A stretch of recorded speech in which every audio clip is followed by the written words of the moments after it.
الحمد للہ رب العالمین، تمام تعریفیں اللہ کے لیے ہیں جو تمام جہانوں کا پروردگار ہے۔ الرحمن الرحیم، جو بہت مہربان ہیں، نہایت رحم کرنے والے ہیں۔ مالک یوم الدین، جو روز جزا کے مالک ہیں۔ گزشتہ الحمدللہ سورہ علق، سورہ قلم،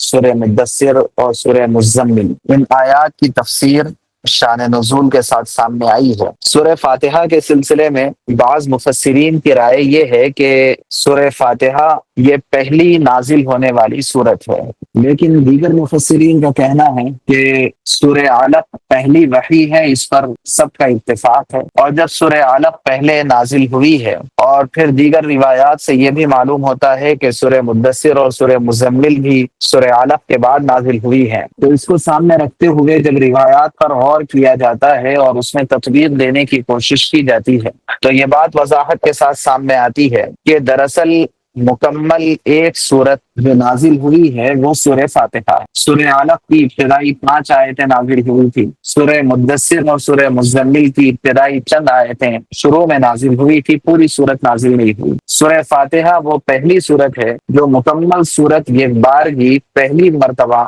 نازل ہوئی ہے، اور اللہ تبارک و تعالیٰ نے بہت سارے خزانے اس سورت کے اندر چھپا رکھے ہیں۔ اس سورت کی اہمیت کا اندازہ اس بات سے لگایا جا سکتا ہے کہ نماز میں ہر رکعت میں سورہ فاتحہ پڑھنے کو ضروری قرار دیا گیا۔ اگر دوسری صورتیں اگر پڑھنا ہو تو وہ دوسری صورتیں بھی پڑھی جا سکتی ہیں، دوسری آیات بھی پڑھی جا سکتی ہیں، لیکن ان تمام آیات اور ان تمام صورتوں سے پہلے سورہ فاتحہ کا پڑھنا لازم۔ چنانچہ فجر کی دونوں رکعتوں میں، ظہر کی چاروں رکعتوں میں، ایسے ہی عصر کی چاروں رکعتوں میں، اور مغرب کی 3 رکعتوں میں، اور عشاء کی 4 رکعتوں میں، اس طرح سے 17 رکعتیں جو صرف فرائض سے تعلق رکھتی ہیں، ان 17 کی 17 رکعتوں میں سورہ فاتحہ پڑھی جاتی، اور اس کے علاوہ نوافل بے شمار ہیں۔ تو بندے کو اتنا زیادہ یہ سورہ فاتحہ ریپیٹ کروائی جا رہی ہے، تو لا محالہ اس کے پیچھے کوئی نہ کوئی خاص بات ہے کہ جس خاص بات کی وجہ سے اس کا اتنا ریپیٹیشن کروایا جا رہا ہے۔ اور وہ خاص بات کیا ہے وہ ہم سب کو معلوم ہو سکتی ہے کہ دراصل اللہ تبارک و تعالیٰ نے اس سورت کو پورے دین کے خلاصے کے طور پر بیان فرمایا۔ اتنی جامع سورت ہے کہ قرآن پاک میں جتنا کچھ بیان کیا گیا ہے وہ تمام کی تمام قرآنی تعلیمات کا خلاصہ سورہ فاتحہ، اور سورہ فاتحہ کا خلاصہ پہلی آیت الحمدللہ رب العالمین، اور یہ پہلی آیت کا خلاصہ بسم اللہ الرحمن الرحیم، اور اس بسم اللہ الرحمن الرحیم کا خلاصہ بسم اللہ کی با، اور وہ با کا خلاصہ با کا نقطہ۔ با کا نقطہ دراصل اس بات کو بتا رہا ہے کہ یہ پوری کی پوری دنیا وحدانیت پر ٹکی ہوئی ہے، اس سے یکتائی سمجھ میں آ رہی، اور اللہ تبارک و تعالیٰ کا ایک ہونا یہ دراصل سارا عالم اور عالم میں پائی جانے والی تمام کی تمام چیزیں، تمام کی تمام اشیاء، انسان، حیوان، جمادات و نباتات، اور جو کچھ عالم کے اندر موجود ہے، اور یہ زمین و آسمان کے آگے اور پیچھے، اوپر اور نیچے جو کچھ ہے، ان تمام کی بنیاد بس ایک اللہ کی وحدانیت۔ اگر وحدانیت نہیں ہوتی ہے تو یہ عالم کا باقی رہنا ہی پاسبل نہیں تھا۔ ایک دوسری جگہ اللہ تبارک و تعالیٰ نے اس کو سمجھاتے ہوئے عقلی دلیل دی ہے، لاجک سے اس کو سمجھانے کی اللہ نے اس کو سمجھایا ہے۔ لو کان فیہما آلہۃ الا اللہ لفسدتا، اگر یہ زمین و آسمان میں اللہ کے علاوہ کوئی اور معبود ہوتا تو فساد برپا ہو جاتا۔ تو کوئی معبود نہیں سوائے اللہ کے، یہ خلاصہ ہے لا الہ الا اللہ، جس خلاصے کے نتیجے میں اور جس عقیدے کے نتیجے میں اور جس کے حقیقت ہونے کی وجہ سے یہ آسمان اپنی جگہ کھڑا ہے، زمین اپنی جگہ اپنی گردش پر چل رہی ہے، اور یہ سورج اور چاند کا نظام جاری ہے، اور یہ پانی اور بارش اور پیڑ پودے یہ سب اپنا اپنا کام کر رہے ہیں۔ کیوں؟ اس وجہ سے کہ الہ بس ایک ہے، اللہ تبارک و تعالیٰ ایک ہے۔ اگر ایک نہ ہوتے تو ایک کی کچھ اور مرضی ہوتی، دوسرے کی کچھ اور مرضی ہوتی، اور یہ فساد برپا ہو جاتا۔ یہ بنیاد ہے سورہ فاتحہ، سورہ فاتحہ کی بسم اللہ، اور بسم اللہ کی با، اور با کے نقطے، جب اس نقطے کو کھولا جاتا ہے تو وہ بسم اللہ کی شکل میں، اور بسم اللہ کو جب اور کھولا جاتا ہے تو الحمدللہ کے کا پھول اس سے نکلتا ہے، اور الحمدللہ کو جب کھولا جاتا ہے تو پورے سورہ فاتحہ کی شکل میں ایک درخت نکل رہا ہے، اور جب اس درخت کی جو ہے ٹہنیاں یہ پھل رہی ہے، پھول رہی ہے، تو پورا کا پورا قرآن اللہ تبارک و تعالیٰ نے اسی کی تفسیر و تشریح کے طور پر بیان فرما دی۔ ایک اور بات یہاں سمجھنے کی یہ ہے کہ سورہ فاتحہ میں بندہ ہر نماز میں اور ہر موقع پر دعا مانگ رہا ہے، اہدنا الصراط المستقیم، کہ اے اللہ مجھے سیدھا راستہ دکھلا دیجئے۔ یہ دعا بہت اہم ہے۔ اللہ تبارک و تعالیٰ نے اس دعا کی قبولیت کے طور پر ہدایت کی پوری کتاب نازل فرما دی، اور سورہ بقرہ سے لے کر کے سورہ ناس تک دراصل اسی دعائے ہدایت کی قبولیت کتاب ہدایت کی شکل میں دی گئی۔ تو سب سے پہلی آیت ہے سورہ فاتحہ کی، الحمد للہ رب العالمین۔ الحمد کے معنی ہے تمام تعریفیں، للہ اللہ کے لیے ہیں، رب العالمین جو تمام جہانوں کا پروردگار ہے، رب ہے۔ الحمد للہ رب العالمین، تمام تعریفیں اس اللہ کے لیے ہے جو تمام جہانوں کا پروردگار ہے، الرحمن الرحیم جو بہت رحم کرنے والے اور بہت مہربانی کرنے والے ہیں، مالک یوم الدین جو روز جزا کے مالک۔ سب سے پہلے آپ غور کیجئے کہ جو لفظ اللہ نے بیان فرمایا الحمدللہ، یہاں پر الف لام کے معنی ہے تمام کی تمام تعریفیں۔ مطلب یہ ہے کہ ہم دیکھتے ہیں کہ دنیا میں بہت ساری چیزیں ایسی ہیں جس کو دیکھ کر کے ہم اس کی تعریف کرنے پر مجبور ہیں۔ بہت ساری چیزیں ایسے اٹریکٹیو ہیں کہ انسان نہ چاہتے ہوئے بھی اس کی طرف کھینچا چلا جاتا ہے۔ غیر معمولی خوبصورتی رکھنے والی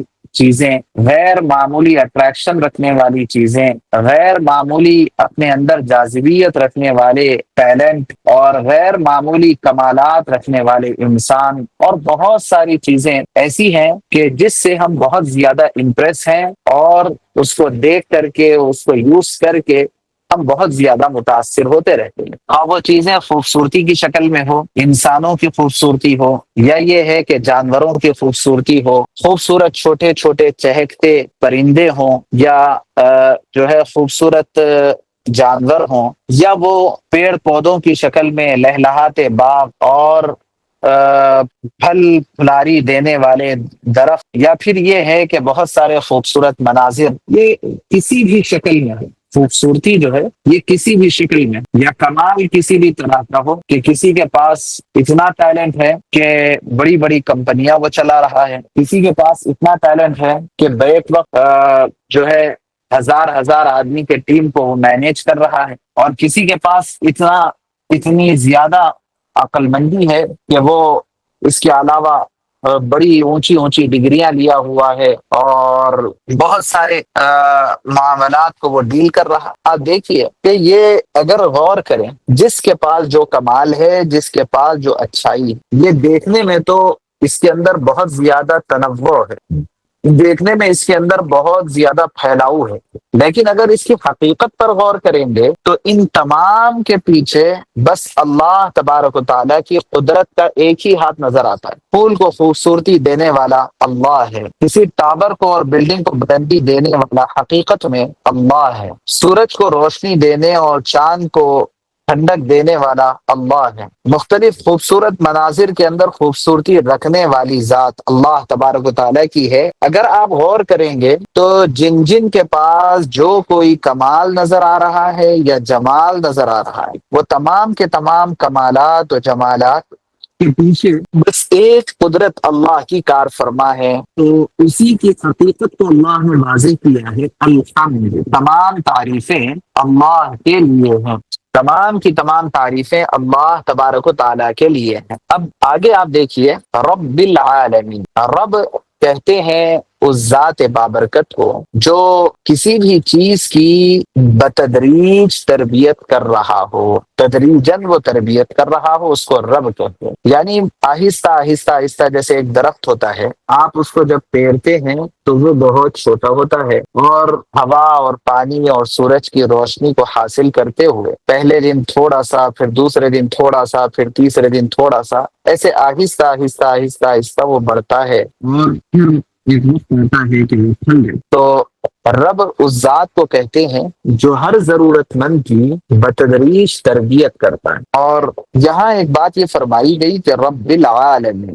تمام جہانوں کا پروردگار، تمام جہانوں کا پالنے والا۔ اب یہ تمام جہاں کیا ہے بھائی؟ ہم دیکھتے ہیں کہ یہ زمین و آسمان کے درمیان پائی جانے والی مخلوقات ایک جہاں ہے، ایسے بہت سارے جہاں اور بہت سارے عالم ہیں۔ ایک تفسیر تو اس کی یہ ہے کہ ہر مخلوق ایک عالم سمجھی جاتی ہے، جیسے عالم انسان، عالم ملائکہ، عالم جن، اور ایسے ہی عالم حیوانات، عالم نباتات۔ تو اللہ تبارک و تعالیٰ تمام جہانوں کو پالنے والا۔ حضرت ابو سعید خدری رضی اللہ عنہ نے فرمایا ہے کہ اس دنیا میں عالم 40,000 ہے۔ حضرت مقاتل نے فرمایا ہے کہ اس دنیا میں عالم 80,000 ہے، اور اللہ تبارک و تعالیٰ یہ تمام کے تمام عالموں کو پالنے والے اور سب کے پروردگار ہیں۔ 80,000 عالم، اور یہ تو امام غزالی اور امام راضی علیہ الرحمہ جو 700-800 سال پہلے کے ہیں، انہوں نے یہ تفصیلات لکھی ہیں۔ لیکن اب نئی نئی سائنسی تحقیقات جو سامنے آ رہی ہیں، تو وہ لوگ اس بات کا تجربہ اور مشاہدے سے اس بات کو ماننے پر مجبور ہو رہے ہیں کہ خلا میں اور بہت سارے عالم ہیں، اور خلا میں بہت ساری اللہ کی مخلوقات ہے جو مختلف طریقوں سے زندگیاں گزار رہے ہیں۔ یہ اعتراض یہاں پیدا ہونا کہ جب ہم اوپر چلے جاتے ہیں اور خلا میں جاتے ہیں تو وہاں پر آکسیجن نہیں ہوتا، جب آکسیجن نہیں ہوتا تو کوئی جاندار وہاں زندہ نہیں رہ سکتا، یہ کوئی مضبوط اعتراض نہیں ہے، کیونکہ ہم جس عالم میں رہتے ہیں اس عالم کے حساب سے آکسیجن ضروری ہے، تو ہمیں اللہ تبارک و تعالیٰ نے اس لحاظ سے پیدا کیا، اور جس عالم میں آکسیجن نہیں ہے تو وہاں کی مخلوقات کو اللہ تبارک و تعالیٰ نے ویسا ہی بنایا ہوگا۔ تو دراصل اس بات کی بہت اہمیت ہے کہ ہم سمجھیں اللہ تبارک و تعالیٰ کی قدرت کیا ہے اور اللہ کی کمالات کی۔ دراصل جب تک ہم اللہ کی قدرت کو سمجھیں گے اور اپنے آپ کے عاجز ہونے کو اور اپنے آپ کے فقیر ہونے کو اور اپنے آپ کے کچھ بھی نہ ہونے کو جب تک ہم سمجھیں گے نہیں، اس وقت تک اس عالم کے اندر ہم ڈپریشن سے باہر آئیں گے۔ میں یہ جو لفظ کہہ رہا ہوں آپ اس کے اوپر غور کریں کہ جب تک ہم اللہ کے باکمال ہونے کو اور اپنے بے کمال ہونے کو، اللہ کے سب کچھ ہونے کو اور اپنے کچھ نہ ہونے کو، اللہ کے غنی ہونے کو اور اپنے فقیر ہونے کو، اور اللہ تبارک و تعالیٰ کے تمام تعریفات کا مالک ہونے کو اور اپنے آپ کا کسی قابل نہ ہونے کو، جب تک ہم یہ سمجھیں گے نہیں اس وقت تک ہم ڈپریشن سے باہر آ سکتے نہیں، ٹھیک ہے؟ اور جو شخص اپنے ہر معاملے میں اللہ پر نظر رکھتا ہے اور اس کو اللہ تبارک و تعالیٰ پر یقین ہوتا ہے، اور ہر مسئلے میں وہ اللہ سے رجوع ہوتا ہے اور دعائیں مانگتا ہے، اور اللہ کی جانب سے جو فیصلے ہوتے ہیں ان فیصلوں کے اوپر وہ راضی رہتا ہے، جس کا یہ مزاج ہوتا ہے، تو وہ شخص ہر معاملے میں ہر مقام پر کامیاب بھی ہوتا ہے، اور سہولت بھی اس کو حاصل ہوتی ہے، ذہنی سکون بھی اس کو ملتا ہے، کیونکہ جس طرح ایک چھوٹا سا بچہ جب اس کے ساتھ باپ کا سایہ ہو، اس کے ساتھ ماں کی تربیت اور ماں کا سہارا ہو، تو اس کو پھر کسی کا ڈر نہیں رہتا، کسی کا خوف نہیں رہتا۔ اگر گلی کے بچے اس کو ستائیں تو وہ سینہ تان کر کے کہتا ہے کہ ابھی ابا کو بلا کر کے لاؤں گا، ابھی اماں سے شکایت کروں گا جا کر کے، تو سینہ تان کر کے کہتا ہے۔ وجہ کیا ہے؟ کہ اس کے سر پر باپ کا سایہ ہے، اس کو ماں کا سہارا حاصل ہے، تو وہ کسی سے ڈرتا نہیں ہے، اور بالکل بے جھجک وہ بڑے سے بڑے خطرے مول لینے کے لیے تیار ہو جاتا، وہ بھاگتا ہے، دوڑتا ہے، اچھلتا ہے اور کودتا ہے، سب کچھ کرتا ہے، اور اس کی وجہ سے ذرا سا چوٹ آ جائے تو ماں باپ کے پاس واپس روتے ہوئے آ جاتا ہے۔ ایسے ہی ایک بندے کی جو حیثیت ہوتی ہے، خواہ اس کی عمر 55-60 سال کی ہو چکی ہو، خواہ وہ 80-100 سال کا ہو چکا ہو، خواہ تعلیمی اعتبار سے وہ بڑی بڑی ڈگریاں اپنے پاس رکھتا ہو، اور بلا کا ایکسپیرینس اس کو حاصل ہو، اور بڑی بڑی کمپنیوں کا وہ مالک ہو، اور اس کے پاس جو کچھ ہو، پیسے اور مال و دولت کے اعتبار سے ہیرے جواہرات اس کے قدموں میں گرے پڑے ہوں، تو کچھ بھی ہو جائے، لیکن اگر کوئی بندہ اپنی یہ ترقیات کو دیکھ کر کے اللہ سے مستغنی ہو جاتا اور اس کو یہ خیال ہونے لگتا ہے کہ مجھے اپنے اوپر کسی اور کی ضرورت نہیں ہے، جب وہ اللہ سے مستغنی ہو جاتا ہے تو اس کا نتیجہ یہ ہوتا ہے کہ وہ کٹی ہوئی پتنگ کی طرح ہو جاتا ہے، اور پتہ نہیں کون کون اس کو لوٹتے پھرتے ہیں، اور جس کا احساس اس بندے کو بھی نہیں ہوتا۔ اور جب اللہ تبارک و تعالیٰ کا ہاتھ سر پر ہوتا ہے اور وہ اپنے آپ کو جو ہے ہر معاملے میں اللہ سے جوڑتا ہے، شریعت سے جوڑتا ہے، اللہ اور رسول صلی اللہ علیہ وسلم کی باتوں کو مانتا ہے، پریشانی میں اس کے سامنے ہاتھ پھیلاتا ہے اور دعائیں مانگتا ہے، ضروریات کی تکمیل کے لیے اسی کے اوپر بھروسہ کرتا ہے، اور اسی کے سامنے روتا ہے، دھوتا ہے، گڑ گڑاتا ہے، اللہ کو مناتا ہے، اور جب اس کو کوئی حاجت پیش آئے تو اس کے سامنے ہاتھ باندھ کر کے کھڑا ہو جاتا ہے، اس کے قدموں میں گر کر کے سجدہ ریز ہو جاتا ہے، تو ایسا بندہ ہر وقت کامیاب ہوتا ہے اور ذہنی سکون اس کو حاصل ہوتا ہے۔ اسی کو ایک دوسری جگہ اللہ تبارک و تعالیٰ نے فرمایا، الا بذکر اللہ تطمئن القلوب، خبردار ایک بات یاد رکھو کہ اگر دلوں کا اور قلوب کا اطمینان چاہتے ہو تو اللہ کے ذکر میں۔ ذکر کس چیز کا نام ہے؟ سبحان اللہ، الحمدللہ، لا الہ الا اللہ، اللہ اکبر، قرآن پاک کی تلاوت، نماز، یہ سب ذکر ہے، لیکن ان سب سے آگے بڑھ کر کے اپنی زندگی کو اللہ کے منشے کے مطابق بنا لینا، یہ سب سے اعلیٰ ذکر ہے۔ مثلا یہ کہ اللہ تبارک و تعالیٰ ہم سے یہ چاہتے ہیں کہ ہم کسی کے سامنے ہاتھ نہ پھیلائیں، ہم لینے والے نہ ہو، ہم دینے والے ہیں، اور دینے والے بننے کے لیے ہم کاروبار کر رہے ہوں، تجارت میں لگے ہوئے ہوں، حلال روزی کما رہے ہوں، تو جب ہم دینے والے بننے کے لیے دکان پر بیٹھے ہوئے ہیں اور کاروبار کر رہے ہیں، گاہک سے بات کر رہے ہیں، مختلف لوگوں سے ڈیل کر رہے ہیں، یہ سارے کے سارے معاملات ذکر میں آئیں گے کب؟ جبکہ ہماری نیت اور ہمارا انٹینشن اس کاروبار سے اللہ کو راضی کرنا، اللہ کے حکم کی تکمیل کرنا، تو یہ ذکر ہے۔ اگرچہ کہ ہم زبان سے سبحان اللہ الحمدللہ نہیں بول رہے ہیں، بلکہ گاہک سے بھاؤتاؤ کر رہے ہیں، اس سے قیمت چکا رہے ہیں، لیکن یہ ذکر کا حصہ ہے۔ ایسے ہی اگر کوئی خاتون اپنے گھر کے کام میں مصروف ہے، وہ جھاڑو دے رہی ہے، وہ برتن دھو رہی ہے، وہ کھانا پکا رہی ہے، اور وہ اپنے بچوں کو ہوم ورک کروا رہی ہے، تو چونکہ یہ تمام کی تمام چیزیں ایک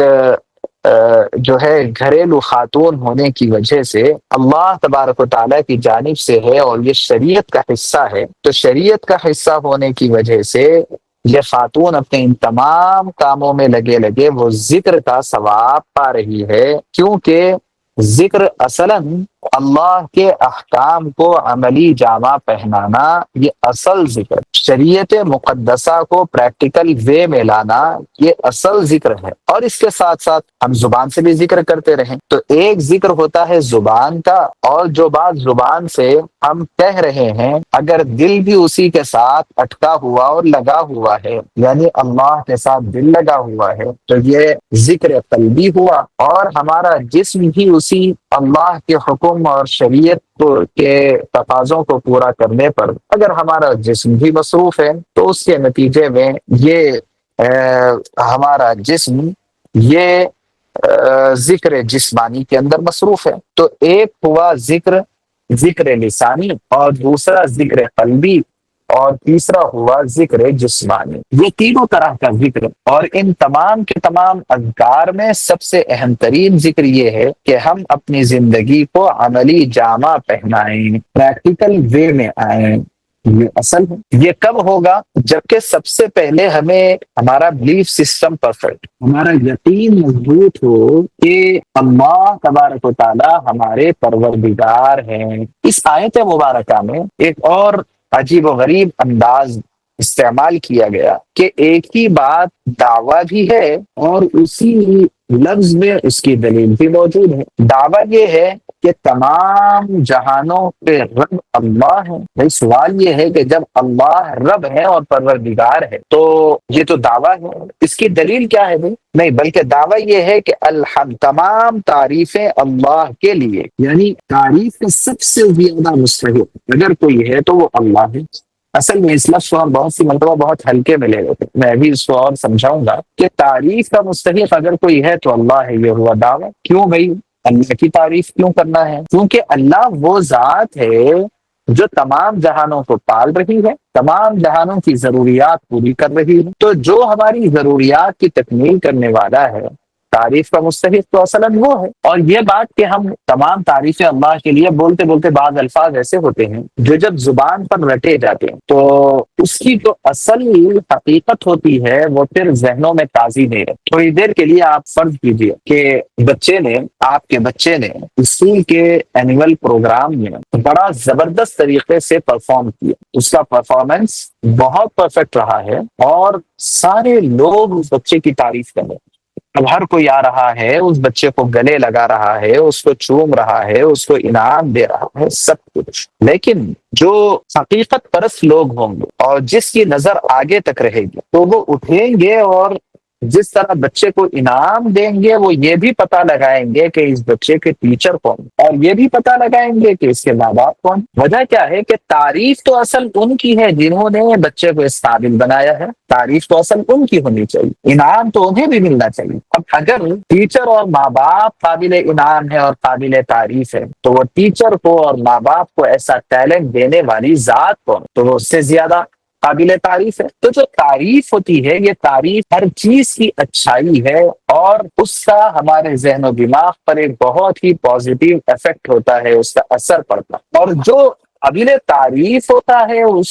اس کی جانب لوگ اٹریکٹ ہوتے ہیں۔ کسی کے پاس بلا کی خوبصورتی ہے تو قابل تعریف ہے، جب قابل تعریف ہے تو اس کی طرف اٹریکشن پایا جاتا ہے۔ کسی کے پاس بلا کا ٹیلنٹ ہو، قابل تعریف، تو لوگ اٹریکٹ ہوتے ہیں۔ راستے سے جا رہے ہیں، بہت ہی خوبصورت بلڈنگ نظر آئی تو فوری نگاہیں اس کی طرف اٹھتی ہے، قدم اس کے لیے رک جاتے ہیں۔ کیوں؟ اس لیے کہ اٹریکشن ہے ہر خوبصورتی کے اندر، اور ہر قابل تعریف چیز اپنی جانب دلوں کو کھینچتی ہے۔ جب یہ ہے تو جن قابل تعریف چیزوں کی معرفت ہم کو حاصل ہو گئی ہے اور جن کو ہم نے پہچان لی تو آبویسلی ہم اس کی جانب اٹریکٹ ہو گئے، اور اگر ہم اپنی نگاہ کے اندر تھوڑی وسعت پیدا کریں، ذہن کو تھوڑا سا وسیع کریں اور براڈ تھنکنگ کے ساتھ ہم جینا شروع کریں تو یقیناً ان تمام چیزوں کے پیچھے کوئی ٹیچر، کوئی انجینئر اور کوئی لیکچرر اور کوئی پروفیسر کا ہاتھ لگے گا، اور ان کے پیچھے کوئی اور ان کے پیچھے کوئی اور